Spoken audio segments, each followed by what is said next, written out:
ترجمہ: جب ہم کوئی آیت منسوخ کرتے ہیں یا لوگوں کو بھلا دیتے ہیں تو اس سے بہتر یا اس جیسی اور آیت لے آتے ہیں۔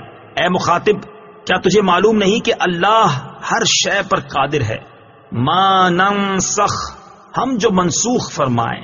تفسیر صراط الجنان میں ہے نسخ کا معنی ہے سابقہ حکم کو کسی بعد والی دلیل شرعی سے اٹھا دینا، اور یہ حقیقت میں سابقہ حکم کی مدت کی انتہا کا بیان ہوتا ہے۔ اس آیت کا شان نزول یہ ہے کہ قرآن کریم نے گزشتہ شریعتوں اور کتابوں کو منسوخ فرمایا تو کفار کو بڑی وحشت ہوئی اور انہوں نے اس پر اعتراضات کیے۔ اس پر یہ آیت مبارکہ نازل ہوئی اور بتایا گیا کہ منسوخ بھی اللہ تعالیٰ کی طرف سے ہے اور ناسخ بھی، دونوں عین حکمت ہیں، اور ناسخ کبھی منسوخ سے زیادہ آسان اور نفع بخش ہوتا ہے، لہذا قدرت الہی پر یقین رکھنے والے کو اس میں تردد کی کوئی گنجائش نہیں۔ کائنات میں مشاہدہ کیا جاتا ہے کہ اللہ تعالیٰ دن سے رات کو گرما سے